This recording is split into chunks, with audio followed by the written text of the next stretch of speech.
Good morning students. आज हम कक्षा 4 के लिए अपनी हिंदी व्याकरण की पुस्तक से अध्याय 4 शुरू करेंगे, जिसका नाम है संज्ञा। संज्ञा किसे कहते हैं, ये क्या होती है, इसके विषय में हम इस पाठ में जानेंगे। तो बच्चों सुनो, हम अपने चारों तरफ, चाहे हम घर में हो, बाहर हो, कहीं पर भी हो, कुछ वस्तुएं देखते हैं। उन वस्तुओं के जो नाम होते हैं उन्हें ही हम संज्ञा कहते हैं। जैसे मेज, कुर्सी, श्यामपट्ट, दीवार, पंखा, खिड़की, ये सब वस्तुएं हैं और हम इन सभी वस्तुओं को किसी न किसी नाम से जानते हैं। तो इन वस्तुओं का जो नाम है वो हमारी संज्ञा है। जैसे ही हम अपने कक्षा के बाहर निकलते हैं या कक्षा के अंदर होते हैं तो हम चारों तरफ बहुत सी चीज़ें देखते हैं। जैसे ऊपर आसमान है, आसमान में बादल है, नीचे धरती है, धरती पर पेड़ पौधे, नदी नाले आदि, ये सब चीज़ें हैं। संसार में सिर्फ बेजान वस्तुएं ही नहीं, लोग भी हैं, जानवर भी हैं, पशु पक्षी भी हैं, कीड़े मकोड़े, गांव शहर, ये इस तरह से स्थान भी हैं। इन सबको भी हम किसी न किसी नाम से जानते हैं, इसलिए ये शब्द जो हैं वो संज्ञा कहलाते हैं। हमारे मित्र होते हैं कक्षा में, कुछ के साथ हमारी मित्रता होती है, कुछ मित्र नहीं होते, परंतु जो ये मित्रता है यह एक भाव का नाम हो जाता है, तो इस भाव को भी हम संज्ञा ही कहते हैं। अर्थात संज्ञा किसे कहते हैं? किसी व्यक्ति, प्राणी, वस्तु, स्थान या भाव का नाम बताने वाले शब्द को हम संज्ञा कहते हैं। किसी व्यक्ति, प्राणी, स्थान, वस्तु या भाव का नाम बताने वाले शब्द को हम संज्ञा कहते हैं। तो अब जाना हमने संज्ञा। अब देखिए, नीचे पे एक चित्र दिया गया है।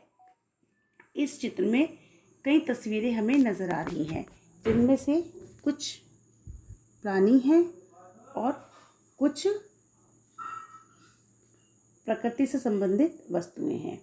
तो अब इन्हें नाम देंगे, जैसे शेर, ऊंट, सूरज, पर्वत। इस तरह से हम इन सब वस्तुओं को नाम देंगे। अब देखिए, इस तस्वीर में एक लड़का है, तुम उसका नाम क्या लिखोगे? लड़का।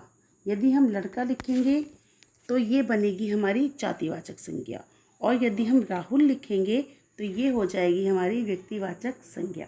यानी कि इसके लिए, लड़के के लिए 2 शब्द हमारे पास आ गए। इसी तरह एक ही वस्तु या व्यक्ति के लिए जब 2 नाम आ जाते हैं तब हम उनकी प्रकृति के आधार पर उनका विभाजन करते हैं। देखिए, जैसे ठीक नाम मालूम है तो राहुल, नहीं तो लड़का। इस तरह संज्ञा के कई प्रकार हैं। चलो हम संज्ञा के प्रकारों की जानकारी ले। हम इस पाठ में संज्ञा के 3 प्रमुख प्रकारों के बारे में जानेंगे।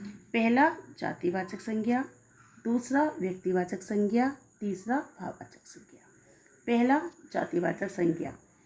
जब हम कहते हैं कि गाय घास खाती है, हम किस गाय की बात कहते हैं? दुनिया की सभी गायों की, क्योंकि सारी गाय ही घास खाती है। हम गाय शब्द से उसकी पूरी जाति की बात करते हैं, इसलिए यह जातिवाचक संज्ञा है। आगे का वाक्य देखिए एक और।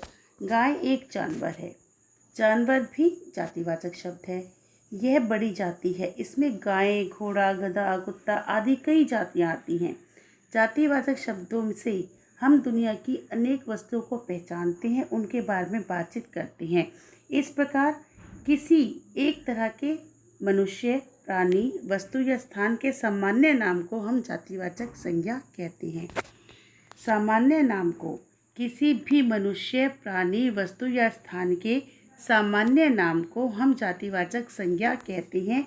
जिस वस्तु का, प्राणी का, स्थान का हमें नाम निश्चित तौर से नहीं पता होता, वो से हम जातिवाचक संज्ञा कहते हैं।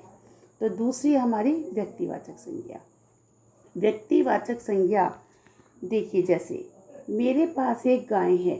क्या हम दुनिया की सभी गायों की बात कर रहे हैं? नहीं, हम यहाँ पर केवल एक गाय की बात कर रहे हैं, एक जानवर की बात कर रहे हैं जो हमारे पास है, मेरे घर में है। हम उसे नाम भी दे सकते हैं। मेरे पास एक गाय है, उसका नाम कपिला है। तो ये है हमारी व्यक्तिवाचक संज्ञा, क्योंकि यहाँ पर हम केवल एक गाय की ही बात कर रहे हैं। दुनिया में रतन नाम के कई आदमी होंगे, लेकिन इस शब्द में हम रतन नाम के सभी लड़कों की बात नहीं कर रहे हैं।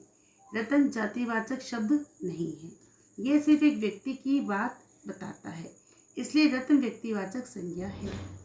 हर नदी, पहाड़, शहर, इमारत आदि के भी अपने अपने नाम होते हैं। गंगा, हिमालय, आगरा, ताजमहल आदि व्यक्तिवाचक संज्ञा शब्द हैं। हैदराबाद भी एक शहर का नाम है। भारत एक देश का नाम है। इस प्रकार व्यक्तिवाचक संज्ञा की परिभाषा क्या बनती है? किसी एक व्यक्ति, वस्तु, प्राणी या स्थान के अपने निजी नाम को व्यक्तिवाचक संज्ञा कहते हैं। जातिवाचक संज्ञा में हम सामान्य नाम को जातिवाचक संज्ञा कहते हैं और व्यक्तिवाचक संज्ञा में निजी नाम को, जो केवल अपना नाम है, उसे हम व्यक्तिवाचक संज्ञा कहते हैं। तो देखिए अब इसमें हमें बुक वर्क आ गया है और इसमें हमें अपना ये बुक वर्क फिल करना है। नीचे दिए गए वाक्य में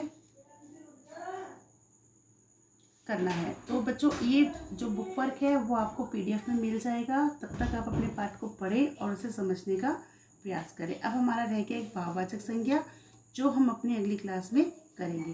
तब तक आप ये जातिवाचक संज्ञा और व्यक्तिवाचक संज्ञा को ध्यान से पढ़ें।